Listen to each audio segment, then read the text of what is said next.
வணக்கம். தமிழ் ஃபுட் கார்னரில் இன்றைக்கி எண்ணெய் கத்திரிக்காய் குருமா பண்ண போகிறோம். இந்த குருமா மட்டன் குழம்பு டேஸ்ட்லேயே ரொம்ப சுவையாக இருக்கும்.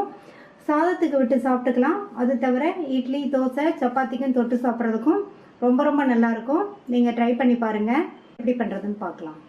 இது வரைக்கும் நம்ம சேனலை சப்ஸ்கிரைப் பண்ணாதவங்க சப்ஸ்கிரைப் பண்ணிவிட்டு பக்கத்தில் உள்ள பெல் பட்டனை கிளிக் பண்ணிக்கோங்க. இந்த எண்ணெய் கத்திரிக்காய் குருமாக்கு 200 கிராம் கத்திரிக்காயை கழுவி நல்லா தொடச்சி வச்சுருக்கேன். இதுக்கு குட்டி கத்திரிக்காயாக நல்லா பிஞ்சு கத்திரிக்காயாக வாங்கிக்கோங்க. இப்போ ஒவ்வொரு கத்திரிக்காயையும் கட் பண்ணிக்கலாம். இந்த காம்பு பகுதியை கட் பண்ணிவிட்டு அப்படியே திருப்பி 4ஆக கட் பண்ணணும். கட் பண்ணும்போது எண்டு வரைக்கும் போயிடக்கூடாது. கத்திரிக்காய் வந்து முழுசாகவே இருக்கணும். கத்திரிக்காய் கட் ஆகிடக்கூடாது. கட் பண்ணிவிட்டு இந்த மாதிரி பூச்சி எதுவும் இருக்கான்னு செக் பண்ணிக்கணும். இந்த மாதிரி கட் பண்ணிவிட்டு திருப்பி வச்சு 4ஆக கட் பண்ணிவிட்டு அதே மாதிரி எண்டு வரைக்கும் போயிடக்கூடாது.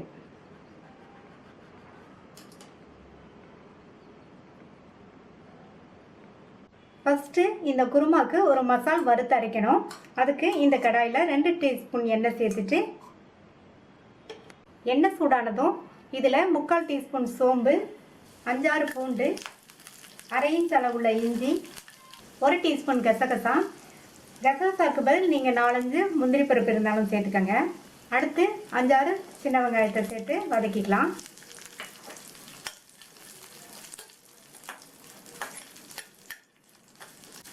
நம்ம சேர்த்த சோம்பு கசகசா நல்லா வறுபட்டுருச்சு. இஞ்சி, பூண்டு, வெங்காயமும் நல்லா வதங்கிடுச்சு.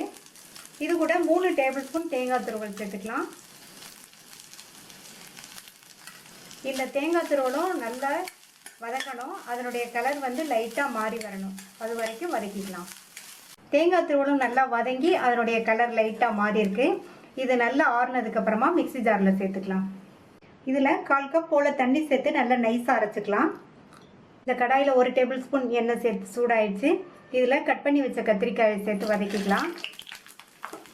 இந்த கத்திரிக்காய் நல்லா வதங்கி 3/4 பங்கு அளவுக்கு வெந்து வரணும். பக்கத்திலே இருந்து இந்த மாதிரி வதக்கி விட்டுக்கணும். கத்திரிக்காய் எண்ணெயிலேயே வதங்கி பாதி அளவுக்கு வெந்திருக்கு. இன்னும் கொஞ்சம் நேரம் வதக்கிக்கலாம்.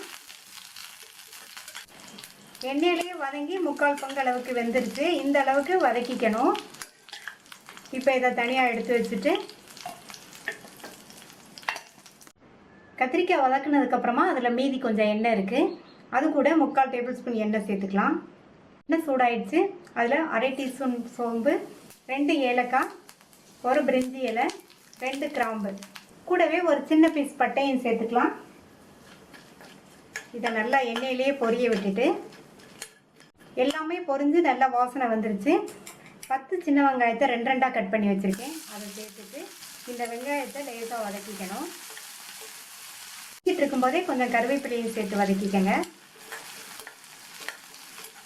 அடுத்து இது கூட 2 கீறின பச்சை மிளகாவை சேர்த்துட்டு ஒரு மீடியம் சைஸ் தக்காளியை கட் பண்ணி வச்சுருக்கேன். அந்த தக்காளியும் சேர்த்து வதக்கிக்கலாம். இந்த தக்காளி நல்லா வதங்கி மசிஞ்சு வரணும். அதுக்காக கொஞ்சம் உப்பு சேர்த்து வதக்கிக்கலாம். தக்காளி நல்லா வதங்கி மசிஞ்சிருச்சு. குருமாவுக்கு வந்து தக்காளி கம்மியாக சேர்த்தா போதும். இதில் 1/4 டீஸ்பூன் மஞ்சள் தூள், 1/2 டீஸ்பூன் தனி மிளகாத்தூள்,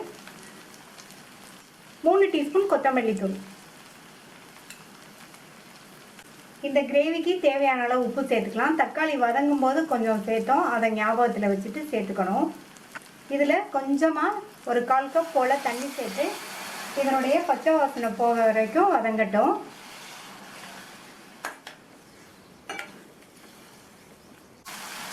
மசாலா தூளோட பச்சை வாசனை எல்லாம் போய் நல்லா எண்ணெய் பிரிஞ்சு வந்துருச்சு.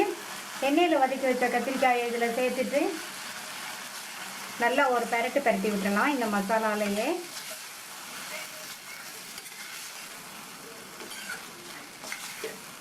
இதில் 1 கப் தண்ணி சேர்த்து